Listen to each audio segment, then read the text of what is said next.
ये एंट्री है बेटे, जब आप ट्रेड डिस्काउंट की बात करते हैं, ट्रेड डिस्काउंट उस हर एक कस्टमर को मिलता है, चाहे वो कैश पेमेंट करे चाहे वो कैश पेमेंट ना करे।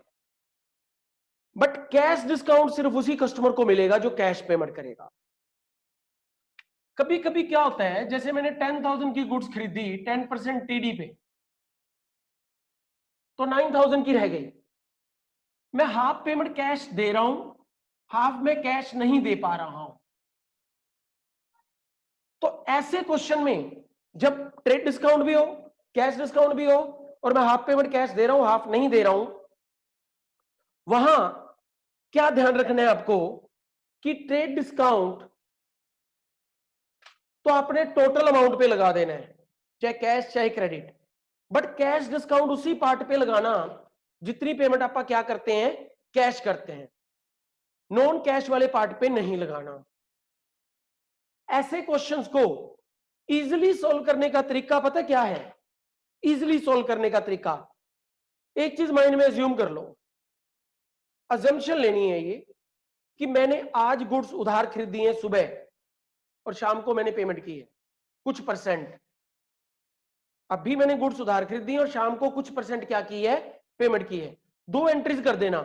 पहली एंट्री में तो ये अज्यूम करते हुए लिख देना कि सारी गुड्स उधार खरीदी हैं या बेची हैं। दूसरी एंट्री में पेमेंट करके दिखा देना, जितना पोर्शन आप पेड कर रहे हैं उसमें से कैश डिस्काउंट काट के। कुछ इस तरह से कहना चाहता हूं मैं, write down the question students, write down the question. Goods of rupees 2 lakh sold at 10% TD, sold at 10% TD, 2% CD, 2% CD to Ram. किसको बेची है हमने ये? राम को।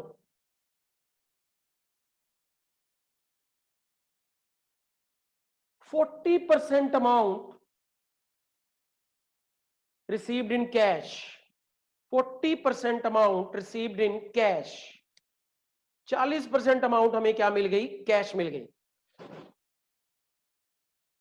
हालांकि ये कैश इमीडिएटली मिला है, बट मैंने इस एंट्री को क्या अज्यूम करते हुए करना है कि पहले गुड्स बेची, पहले क्या बेची? गुड्स, फिर कुछ टाइम बाद मुझे पेमेंट आई। तो कैसे करूंगा? मैंने राम को 2 लाख की गुड्स बेची है, 10% टीडी है। 2 लाख का 10% अगर मैं काट दूं, entry will be Ram account debit to sale account, Ram account debit to sale account.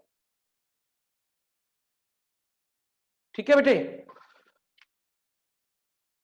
अब मैंने अज्यूम कर लिया कि मैंने सारी गुड्स उधार बेच दी, अज्यूम इट।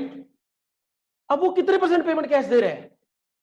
180 का 40% वो मुझे सिर्फ कैश दे रहा है, ओनली 40%। तो मैं एंट्री क्या करूंगा? Cash account debit, discount allowed account debit. किससे कैश आ रहा है मेरे पास? राम से। कितने परसेंट बेटे? 40% बनता है 72,000 क्रेडिट द गिवर। लेकिन मैंने उसको कहा था कि भैया जितना तू कैश दे देगा उसका 2% मेरे से डिस्काउंट ले लियो। तो मैं 72,000 का 2% 1440 लगाऊंगा डिस्काउंट। 72 में से 1440 माइनस करके मैं इतना कैश ले लूंगा। तो मैंने टोटली ये अज्यूम कर लिया कि पहले उधार बेची है, बाद में पेमेंट आई है। इस तरह से आप हर एक टाइप का क्वेश्चन कर सकते हैं, क्योंकि एग्जाम में इस कंडीशन के साथ भी क्वेश्चन आता है कि आज गुड्स पेमेंट उधार बेची, अगर वो 5 दिन के अंदर पेमेंट दे देगा तो हम उसको कैश डिस्काउंट दे देंगे, और दूसरे दिन उसने पेमेंट दे दी तो उसको कैश डिस्काउंट दे दिया। तो 2 अलग अलग दिन की एंट्रीज भी आती हैं। तो आप जब भी ये सिचुएशन हो कि कुछ पेमेंट कैश आई कुछ नहीं आई, तो 2 एंट्रीज करो। मान लो कि पहले उधार में खरीदी या बेची है, फिर बाद में उससे क्या ले लो, पेमेंट ले लो। Let's take one more example, लिखिए एक स्टेटमेंट और। गुड्स परचेज फ्रॉम राहुल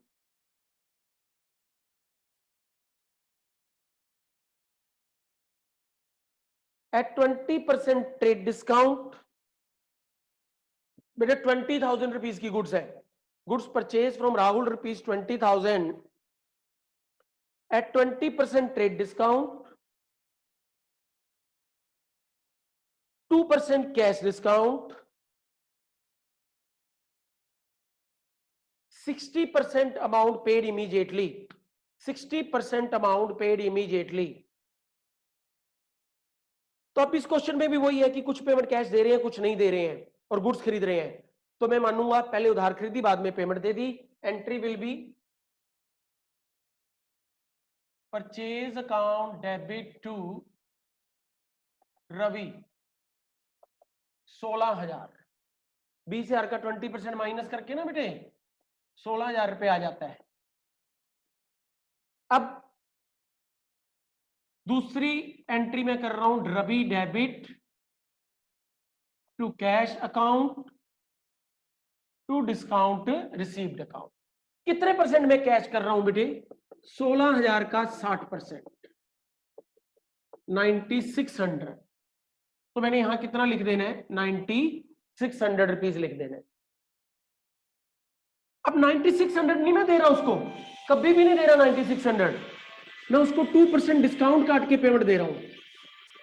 इसका पहले 2% क्या करूंगा, डिस्काउंट अकाउंट में डाल दूंगा।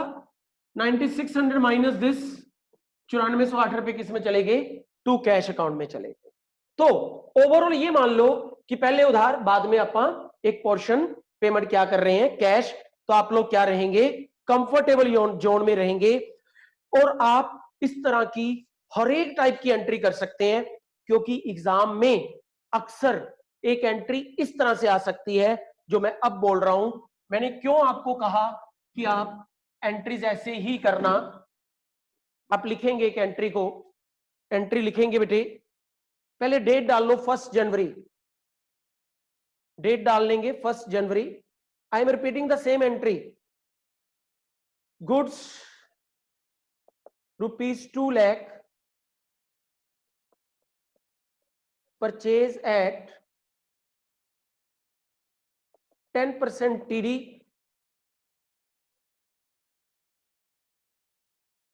from Sunil,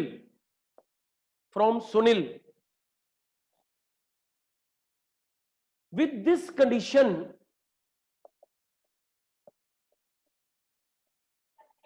if amount is paid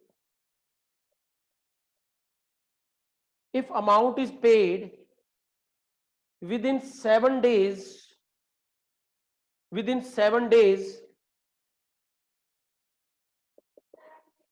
2% cash discount will be given. 2% cash discount will be given. 40% amount paid to Ravi on 5 January. 40% amount हमने रवि को 5 जनवरी को दे दी। जर्नल एंट्री करनी है, तो अब तो एक एंट्री में इसको कर ही नहीं सकते, इसको 2 एंट्री में करना ही पड़ेगा, क्योंकि 1 जनवरी को गुड्स उधार में खरीदी हैं, 1 जनवरी को गुड्स हमने क्या खरीदी हैं,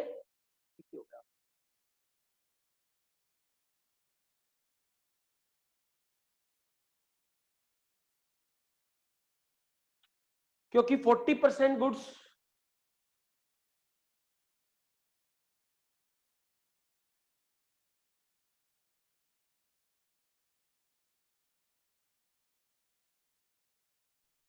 let's do this entry.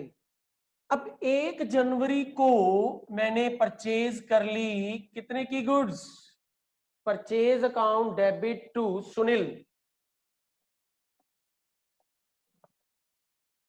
180, purchase account debit to Sunil 180। तो उधार में खरीद ली। अब कंडीशन थी 7 दिन के अंदर अगर पेमेंट मिल गई तो भाई मैं कैश डिस्काउंट दे दूंगा, सुनील कहता, और हमने 5 जनवरी को पेमेंट दे दी इसको। कितने परसेंट? 40%। 180 का 40% कितना होता है? 72,000। तो मैं एंट्री क्या करूंगा? Sunil account debit to cash account to discount received account.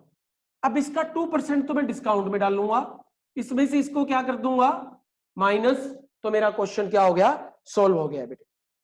ठीक है, तो आप लोग हमेशा एक चीज पे चले, जब कुछ कैश हो कुछ कैश ना हो तो दो एंट्रीज में सम अप करो इसको क्वेश्चन।